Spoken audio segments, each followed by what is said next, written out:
शिव सत्य हैं, समर्पण हैं, त्याग हैं और परिभाषित होने से परे हैं। शास्त्रों में कहा गया है कि आत्मा त्वम गिरजामति सहचरा प्राणा शरीरम गृहम।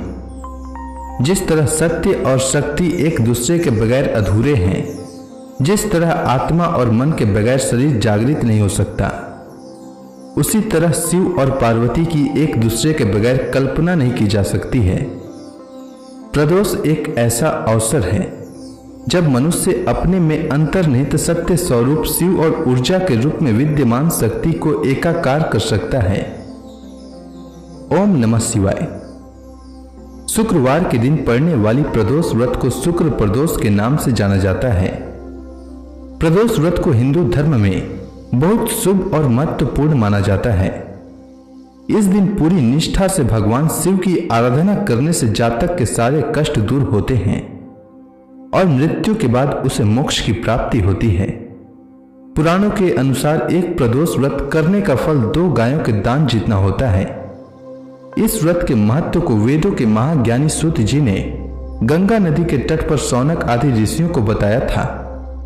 उन्होंने कहा था कि कलयुग में जब अधर्म का बोलबाला रहेगा, लोग धर्म के रास्ते को छोड़कर अन्याय की राह पर जा रहे होंगे, उस समय प्रदोष व्रत एक माध्यम बनेगा जिसके द्वारा वे शिव की आराधना कर अपने पापों का प्रायश्चित कर सकेंगे और अपने सारे कष्टों को दूर कर सकेंगे। सबसे पहले इस व्रत के महत्व के बारे में भगवान शिव ने माता सती को बताया था। उसके बाद सूत जी को इस व्रत के बारे में महर्षि वेद व्यास जी ने सुनाया, जिसके बाद सूत जी ने इस व्रत की महिमा के बारे में शौनक आदि ऋषियों को बताया था। सूत जी शौनक आदि ऋषियों को शुक्र प्रदोष व्रत की कथा सुनाते हुए कहते हैं कि प्राचीन काल की बात है, एक नगर में 3 मित्र रहते थे। एक राजकुमार, दूसरा ब्राह्मण कुमार और तीसरा धनिक पुत्र। तीनों की आपस में गहरी मित्रता थी। राजकुमार व ब्राह्मण कुमार का विवाह हो चुका था, पर धनिक पुत्र का विवाह हो गया था किंतु गौना शेष था। एक दिन तीनों मित्र आपस में बैठकर स्त्रियों के विषय में चर्चा कर रहे थे। ब्राह्मण कुमार ने स्त्रियों की प्रशंसा करते हुए कहा कि जिस घर में स्त्री न हो वह घर भूतों का डेरा होता है। धनिक पुत्र ने यह सुना तो तुरंत ही अपनी पत्नी को लाने का निश्चय किया और घर जाकर अपने माता पिता के समक्ष अपनी पत्नी को लाने का प्रस्ताव रखा। तब उसके माता पिता ने उसे समझाया कि अभी शुक्र देवता डूबे हुए हैं, ऐसे में बहू बेटियों को उनके घर से विदा करवा लाना शुभ नहीं होता। किंतु धनिक पुत्र नहीं माना और ससुराल पहुंच गया। और जब ससुराल में भी अपनी पत्नी को विदा कराकर ले जाने का प्रस्ताव रखा तो ससुराल में उसकी पत्नी के माता पिता ने भी उसे रोकने की बहुत कोशिश की, मगर उसने जिद नहीं छोड़ी। माता पिता को विवश होकर अपनी कन्या की विदाई करनी पड़ी। ससुराल से विदा हो पति पत्नी नगर से बाहर निकले ही थे कि उनकी बैलगाड़ी का पहिया अलग हो गया और एक बैल की टांग टूट गई। दोनों को काफी चोटें आई, फिर भी वे आगे बढ़ते रहे। कुछ दूर जाने पर उनकी भेंट डाकुओं से हो गई। डाकू धन धान्य लूट ले गए।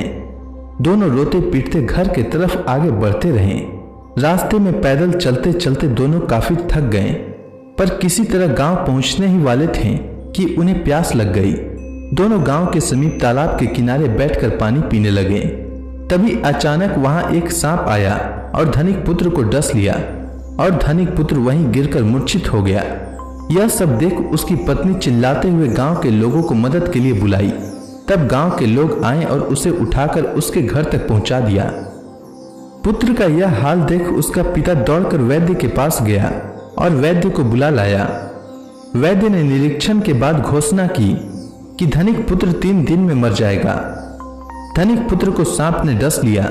यह समाचार पूरे गांव में जंगल की आग की तरह फैल गई। जब ब्राह्मण कुमार और उसके पिता को यह समाचार मिली तो वे दौड़ते हुए धनिक के यहाँ पहुंचे। ब्राह्मण कुमार के पिता ने धनिक को शुक्र प्रदोष व्रत करने का परामर्श दिया और कहा, इसे पत्नी सहित वापस ससुराल भेज दे। यह सारी बाधाएं इसलिए आई है क्योंकि आपका पुत्र शुक्रास्त में पत्नी को विदा करा लाया है। यदि यह वापस ससुराल पहुंच जाए तो यह बच जाएगा, धनिक ने वैसा ही किया। उसने शुक्र प्रदोष व्रत रखा और भगवान शिव की विधिवत पूजा किया और धनिक कुमार को पत्नी सहित ससुराल भेज दिया। ससुराल पहुंचते ही धनिक पुत्र की हालत ठीक होती चली गई। कुछ दिनों के बाद धनिक पुत्र पूरी तरह स्वस्थ हो गया। शुक्र प्रदोष के महात्म्य से सभी घोर कष्ट टल गए। अतः मनुष्यों को शुक्र प्रदोष व्रत अवश्य करना चाहिए। इस कथा को सुनने और सुनाने से सभी प्रकार के पापों का नाश होता है तथा जीवन में आने वाले कष्ट टल जाते हैं। तो प्रेम से बोलिए शंकर भगवान की जय, माता पार्वती की जय, गणेश भगवान की जय। अगर आपको यह कथा अच्छी लगी हो तो कमेंट सेक्शन में ओम नमः शिवाय लिखना न भूलें।